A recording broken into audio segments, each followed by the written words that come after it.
नमस्कार मित्रांनो, श्री स्वामी समर्थ. एकदा भगवान नारदजी श्रीकृष्णाकडे आले आणि त्यांना विचारू लागतात, हे परमेश्वरा, सूर्याला पाणी देण्याचे औचित्य काय? सूर्याकडे पाणी का दिले जाते? सूर्याला पाणी देण्याचे काय फायदे आहेत? आणि सूर्याला पाणी देण्याची उत्तम पद्धत कोणती आहे? तेव्हा भगवान श्रीकृष्ण नारदजींना म्हणतात, हे देवर्षी, तुम्ही समस्त मानव जातीच्या कल्याणासाठी योग्य प्रश्न विचारला आहे.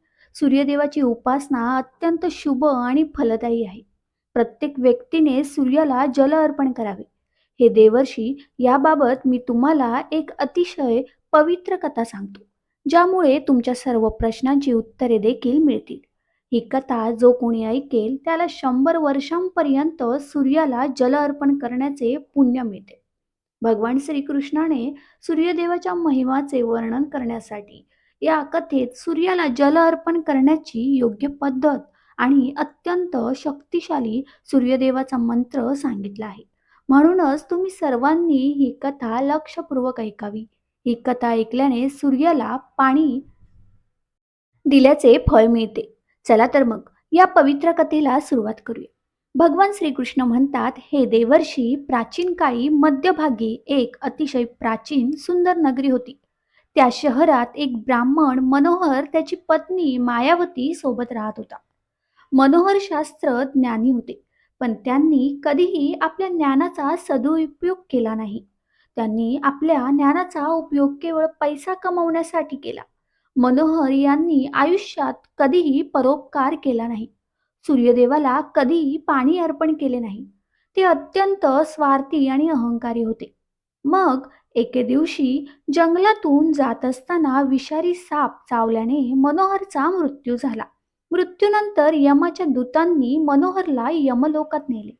तेथे यमराजाने मनोहरच्या पापांचे आणि पुण्यांचे मूल्यमापन केले आणि मनोहरला नरकात टाकले. मनोहर हा अनेक वर्षे नरकात शिक्षा भोगू लागला आणि मग त्याचे प्रायश्चित्त म्हणून पुन्हा मनुष्य म्हणून जन्म घेतला. त्याचा दुसरा जन्म एक गरीब शूद्राच्या घरी झाला. त्याच्या दुसऱ्या जन्मात तो मोठा होताच त्याच्या वडिलांनी त्याचे लग्न एका मुलीशी लावले आणि मग तो त्या मुलीसोबत जंगलातल्या झोपडीत राहू लागला. लग्नानंतर शूद्राला अनेक वर्षे मूल झाले नाही, त्यामुळे तो आणखीनच दुःखी झाला. पण त्याचा त्रास तिथेच संपला नाही. काही वर्षे देवी संयोगाने त्याच्या शरीरात एक भयंकर रोग निर्माण झाला आणि त्याला गंभीर कुष्ठरोग झाला आणि त्याच्या शरीरावर असंख्य जखमा झाल्या. तो यापुढे कोणतेही काम करू शकत नव्हता. त्याची पत्नी ही एक निष्ठावान स्त्री होती. ती पतीला देव मानून त्याची रोज पूजा करायची. ती त्याच्यासाठी जेवणाची व्यवस्था करायची आणि त्याला अंघोळ घालायची. तो शूद्र अनेक वेळा आपल्या मनात विचार करत असे की आपल्या जन्माच्या कोणत्या पापामुळे त्याला कुष्ठरोग झाला. हा विचार करून तो अत्यंत निराश व दुःखी झाला. मग एके दिवशी कुष्ठरोगी शूद्राची पत्नी, जी एका साधूला त्याच्या दारात भेटायला आली होती, तिने त्या संताची खूप सेवा केली. यावर प्रसन्न होऊन संताने कुष्ठरोग्याच्या पतीला वर मागण्यास सांगितले. त्याला कुष्ठरोग्याच्या पत्नीने उत्तर दिले, हे महात्मा, माझ्यासाठी माझा नवरा सर्वस्व आहे. तोच माझा गुरु आहे. म्हणून तुम्हाला विनंती करते की माझ्या पतीचा आजार बरा करून त्याला पूर्वीप्रमाणे बनवा. यावर ऋषी महात्मा म्हणाले, हे देवी, तुमच्या पतीला हा रोग त्याच्या मागील जन्माच्या कर्मामुळे झाला आहे. मी त्यात हस्तक्षेप करू शकत नाही. देव माणसाला त्याच्या पापांची शिक्षा नक्कीच देतो. ते कोणीही चुकवू शकत नाही. पण हा आजार टाळण्यासाठी मी तुम्हाला एक उपाय सांगू शकतो. यावर एकच उपाय आहे. तुम्ही तुमच्या पतीसोबत सूर्यदेवाचा आश्रय घ्या आणि रोज सूर्यदेवाची पूजा करा. सूर्यदेवाच्या कृपेने तुझा पती शापातून मुक्त होऊन त्याला कामदेवाचे रूप प्राप्त होईल.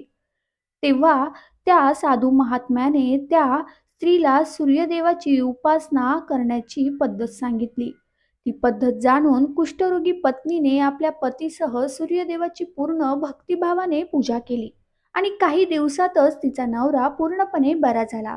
तो कुष्ठरोगापासून पूर्णपणे मुक्त झाला आणि सूर्यदेवाच्या कृपेने त्याला सुंदर रूप, मजबूत शरीर आणि संपत्ती मिळाली. आणि तो कोडी शूद्र खूप श्रीमंत होता. हे नारद, आता मी तुम्हाला सूर्यदेवाला प्रसन्न करण्याची पद्धत आणि मंत्र सांगतो, ज्यामुळे मनुष्याचे सर्व रोग दूर होतात. त्याला उत्तम आरोग्य आणि सुखसमृद्धी मिळते. श्रीकृष्ण म्हणतात, हे नारद, दररोज सूर्यदेवाला जल अर्पण करणे हा एक नियम आहे, जो एखाद्या व्यक्तीच्या जीवनात मोठा बदल आणू शकतो. सूर्याची शक्ती इतकी अलौकिक आहे की त्याशिवाय संपूर्ण पृथ्वी नष्ट होऊ शकते. सूर्यदेव हा प्रकाश, सकारात्मकता, इंद्रियांवर नियंत्रण, ऊर्जा इत्यादींचा देव आहे. फक्त सूर्यदेवाला जल अर्पण केल्याने सर्व संकटे दूर होतात. जगातील प्रत्येक समस्येचे समाधान फक्त सूर्यदेवाकडे आहे. सूर्यदेवाची उपासना केल्याने आत्मा शुद्ध होतो आणि मनोबल वाढते. सूर्यदेवाच्या वेळी सूर्याच्या किरणांमुळे वातावरण शुद्ध आणि सकारात्मक होते. रोज सकाळी स्नान करून मंत्रोच्चार करताना सूर्यदेवाला जल अर्पण केल्यास सूर्योदयाच्या वेळी सूर्याच्या किरणांमुळे वातावरण शुद्ध आणि सकारात्मक होते. रोज सकाळी स्नान करून सूर्यदेवाला मंत्रोच्चार करत जल अर्पण केल्यास अनेक फायदे होतात.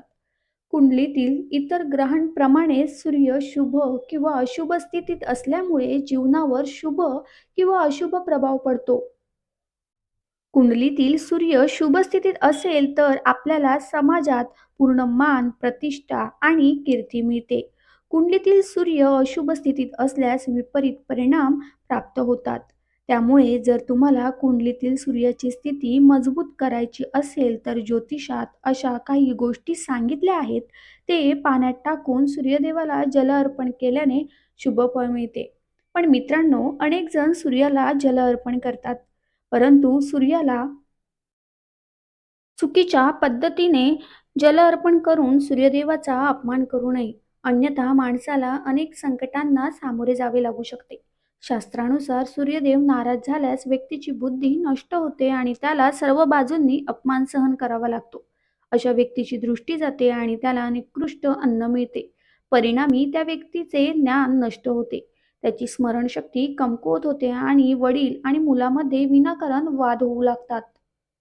जेव्हा सूर्यदेव कोपतात तेव्हा व्यक्तीवर चुकीचे आरोप केले जातात आणि नकळत अनेक गुन्हे करतात.